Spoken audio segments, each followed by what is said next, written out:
What's up, everybody? Welcome to Podcast Now. I'm Alex, and in this video, I want to review Life is Strange Double Exposure. Finally beat it, and this is 9 years after Life is Strange 1 has concluded, right? That game ended in October of 2015. That game is one of the most important games of my life, one of the best games I've ever played in my life as well, and I've truly been asking for a return to Max Caulfield forever, since that moment. Since Life is Strange 1 ended, I always wanted more with Max Caulfield, and we get it. Now, do we get a good version of it? Well, I ought to be honest. I actually think this game is really good until Episode 5 or Chapter 5, the final part to this game. I think things really fall apart there, and kind of the more I think about some of the choices that the game even gives you in that moment and just some characteristics of some of these characters is honestly very bad, and it really conflicts with the rest of the game that I actually think is pretty good. You know, going into this, and I didn't see the leaks. I didn't know, and I don't want to go into spoilers right away anyway, but, you know, I know there was a lot of stuff floating around over the last couple of weeks. The internet would have had you believe that this was the worst thing that was ever created, and I genuinely don't agree. I really think for 4 of the 5 parts, this game is really good. There is really good mystery. There's really good build-up. It is unbelievably good to have Max Caulfield back. That's something I want to stress, and I said that before this game came out. Hannah Telle did such an amazing job from start to finish. Now, I mean, there were some choices that you could make Max say in the game that I wouldn't have put in there or I wouldn't have said myself, so I don't know, what she would have said in those moments because I chose the other option. But everything that I heard was awesome. I really loved hearing Hannah Telle back. And for what it's worth, at least for me, I do feel like largely this is Max Caulfield. Now, I very much disagree with one major thing that they did at almost the exact end of the game, okay? I do not think one of those choices is Max Caulfield in the slightest. But I would say about 90% of this game, I do think Max is Max. She, what Hannah has talked about with her character going in, that she's matured, she's older, she has more self-confidence than she did in Life is Strange 1. I think you can genuinely see that. Now, a couple other things I kind of want to point out. I did a review of episodes or chapters 1 and 2, okay? So I don't want to go through them too much in this because I already did a whole video on it. But those two I really do think starts the game out strong. The big twist at the end of episode 2 is also strong. And like I said, I think episode 3 and 4 pick up right then and there and are very strong. It answers a couple things kind of right away that I thought would maybe take a little bit longer to kind of express and stuff.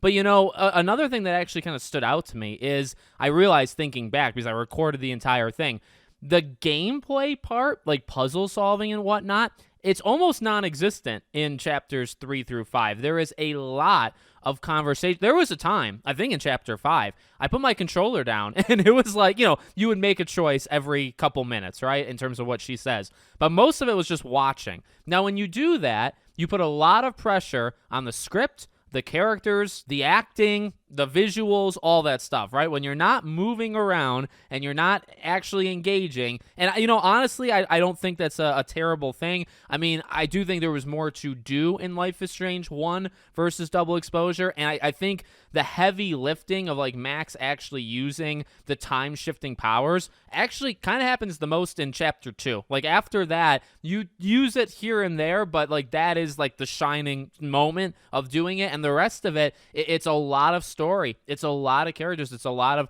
trying to, drip feed things out to you and develop this mystery of what's going on with Safi and all that stuff. Now, it's very, very hard to talk about literally anything, I would say past chapter 2 without getting into spoilers. So I kind of, again, I'll get there in just a second, but just to kind of wrap up my spoiler-free thought, before I forget, I do just want to shout out the visuals of this game. I think this game looks absolutely freaking beautiful. The characters, and like the artists at Deck 9 and the motion capture kind of performances, like they get 10 out of 10, really. I mean, they do such a good job, and, I mentioned Hannah earlier in terms of the acting as Max, like, you really, I don't know, I can actually disconnect and say that's Max Caulfield. Like, when I'm I'm hearing her and seeing her like I see Max. And I think that's a testament to a lot of different things. But also then if you think about it and you say, okay, I mean, that's Hannah Telle doing it, right? It's like, yeah, these people did an amazing job with the facial features and the small little quirks like in their face. They did so freaking good. And the colors in this game are really nice. I mean, there's a lot of beauty to look at in this game, and the sounds. I think this game actually captures the music and some of those moments in Life is Strange when you're sitting on a bench and you're reminiscing. I really think they did such a good job. I think the music in this game is outstanding. I tweeted that in Chapter 3, you're in a bar, and some of the things in the bar I was like, it's whatever, but there's like loud blaring music going on, and you can switch between living and dead just feels so dead, really, and alive kind of just feels more upbeat. And the music and just the atmosphere and Max and what she's saying in those moments, that felt like Life is Strange. So I honestly, in terms of visuals, in terms of sound, and in those moments, really, I think capturing what a Life is Strange game is, I want to give them extreme props for that. I mean it from the bottom of my heart. I mean, the title says it. I said in the beginning of the video, I really stand by it. I like this game quite a bit. It was not on the way to being the best game. I still think it was a couple notches below 1, even at like the best of times. But I thought this was a very solid game. Good game, great game even, right? And then Chapter 5 hit. And just... and I mean, I've said this before. When you look at the end, and really Chapter 5 in general of Life is Strange, it is aged extremely well, at least for me, my own personal opinion. The ending of the final episode of Life is Strange 1 is really good. And I always thought that, and I've thought it's gotten better as time has gone on, but I've always thought it was good. If you look at like the popular opinion on the internet, when that episode first came out, it got hammered. It got hit big time. Now, I don't know if that's the same thing here. I think this Chapter 5 has many more flaws than that one did. Maybe this one will age better over time just like that one did, but I think there's a lot more critical flaws in it. So, I mean, that's the tale of the game. I think they didn't stick the landing. And I gotta be honest, without going into spoilers still, I am actually quite concerned about the future. Now, I'll get there in a second. Well, we got to talk about that. And I'm probably going to have a video in the next couple of days just doing a full-on spoiler cast, by the way. We'll do that as well. But I'm not thrilled with where the series is going, and I'm not thrilled with the ending. The rest of it, I think there were some solid characters. I really like Moses. I really like Safi for the most part. Can't get into that just yet. I actually liked Loretta. I think Loretta is an interesting character. There was a good handful. Gwen's pretty solid. There was some like Reggie, didn't really get me. Diamond was fine. Amanda's actually really good. I think she's I didn't romance anybody as Max, but Amanda I think is a very fun person, a very loving and caring person that I thought was a really good character as well. It's got a solid cast of characters. It's got a solid mystery and a solid build-up, and right to the end, actually not even. The ending of Episode 4 I was fine with. The beginning of Episode 5 I was fine with. And then they do one thing, and it all kind of goes downhill from there. So I'll get into that and more right about now. Let's jump into spoilers, okay? 3, 2, 1, let's go. So just to kind of answer a couple questions you might be wondering, what I'm talking about is really when they enter the storm. I'm not a big fan of it being a storm, by the way. I really want it to be an asteroid if it was going to be any world event. I can go kind of everywhere with this, but I still want to try to format this as a review, okay? In terms of like ranting and stuff, I'm going to try to hold off on that until my just kind of rant video that I'll make on the ending. But, really from when they enter the storm on, I think they were just doing things to do it. I think the writing got much worse. I think the choice that Safi gives Max of accepting or refusing her offer is terrible. It's a cartoon. It's a Marvel villain thing when accepting that offer is everything that Max is not. So I don't even understand why anybody chose that. I actually think most people, in percentage at the end of the game where it shows you, I think most people accepted Safi's offer. I don't know what they're doing. I don't know if you did that, I would love to know why, because I just think that is morally the wrong thing to do for Max as a character. And I'm actually upset that they gave us that choice in the first place. But again, to try to keep it, structured in terms of this review, the shape-shifting thing, we saw coming. We predicted it. I was one of the people, along with many others, right? And I was happy with it. I think like, again, leading through episode 3, figuring out, like, okay, well, there's this other Max, and the Max actually becomes Safi. Like, all that stuff was good. Alderman just kind of disappearing, that was cool, although they did nothing with it afterwards, right? This idea that if you were to kind of blend with your alternate timeline self, you erase yourself from existence, right? I mean, that's what they kind of showed with Moses looking into his mom and stuff. I think that was really cool. Nothing was done with it afterwards. Alderman's just gone, and it never happened again, and there was never a huge fear, even for Max, besides, I guess, when she thought like she was looking at herself and she didn't want her to touch her, right? Besides that, it never came up. Episode 4, the whole Maya thing. I mean, the Maya arc is interesting because I think,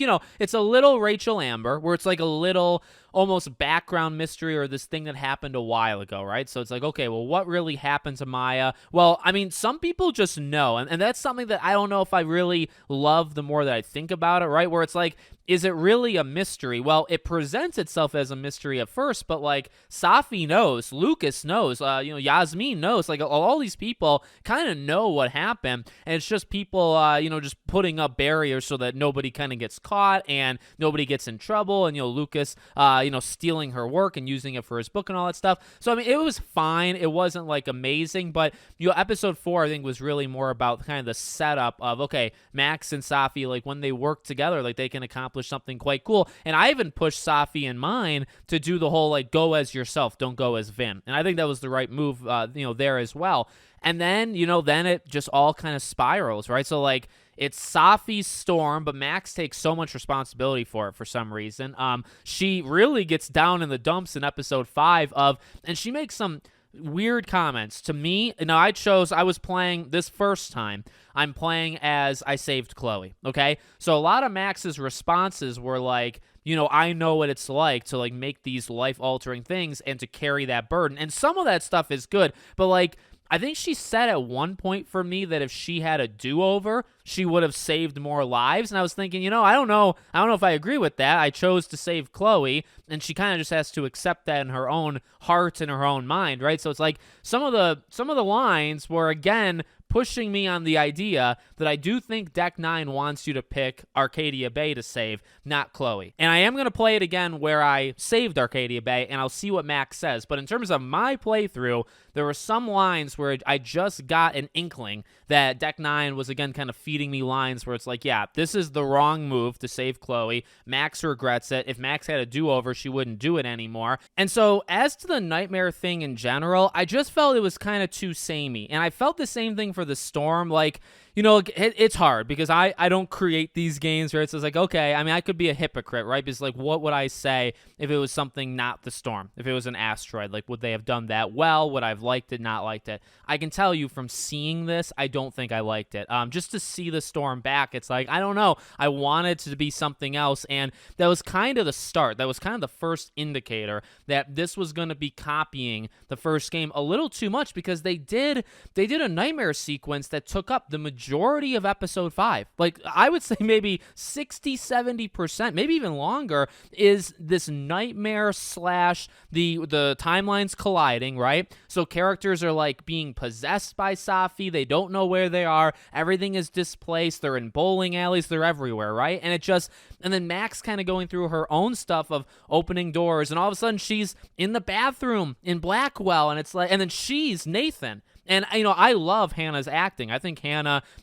pretending to be Nathan and then Safi pretending to be Chloe in that moment, like, I can respect the acting of it, but I just don't really understand, like, it didn't hit. It really didn't connect with me, and I think the way that maybe it was supposed to. There were times, like, when she looked at the pictures, when she was kind of reliving the dark room, the acting was phenomenal. Freaking 10 out of 10, in terms of her saying, like, I'm not looking at that, or, I gave him it one time, like, it happened one time, and that's all he gets. Like, phenomenal just voice work from Hannah there. But, even in that, it felt very discount. It felt very much like, we want to do a nightmare thing like Life is Strange 1. We're going to use a lot of those moments for some reason, but we're going to have things missing. We're going to swap out Nathan and Chloe for Max and Safi. We're not going to have Jefferson in it, right? There's some of those decision-making things there. It didn't work. It felt very disconnected, and, I do think what they were trying to do with Max and Safi was fine, and that was ruined when Safi became a Marvel villain. That's actually kind of the arc I felt there. I don't think the nightmare stuff landed with me as well as it should have, but, even the Safi Max thing, like them having to kind of work through it, hence why they walked into the storm, okay, that was all good, and I kind of liked where they ended it. But then when they finally break through, right, when Max takes the picture of herself to kind of kill that Safi inside her, right, or take that Safi out, that was the end of that dynamic being good, because after that, when you're back with Yasmin and all that, it's like, oh my god, now Safi is all of a sudden evil again. It completely destroyed anything that they had just done. And again, one final time, this is a review. Basically, I'm just saying it to remind myself at this point. I'll rant about it more tomorrow, but I guess what I'm trying to convey is it was a mess. Chapter 5, I think, was a mess. Did not like how it ended. Don't like the way that it's going like a super villain versus superhero kind of thing. Of let's assemble these super powered people. Not a fan of that. Will I follow it? Yeah, I mean, honestly, I'm in it for Max Caulfield. So if she's returning, which it says Max Caulfield will return, don't know if they needed to do it like that, because that feels very Marvel as well, right? So just some of those things. I really think the game was doing just fine before that. I even think Safi losing control and transforming into all these people, causing the storm, I thought all of that was fine. But even the ramifications of the storm was kind of weak, I would say, at the end of the day. So they were doing just fine, I think, to the end of episode 4, even the beginning of episode 5, where Max is, making a choice to kill her, which reminds her of Chloe in Arcadia Bay, and she says, I'm not doing this again. I was right there with it. I was like, this is awesome. I'm liking this, and then it just fell off the rails. So there's my review for you. Again, we'll be doing a spoiler cast probably tomorrow. I'm just going to kind of rant and see how long that video is going to be. So let me know what you guys think in the comments. Make sure, as always, you're subscribed to the channel, bell icon turned on, and I hope to see you all on the next one.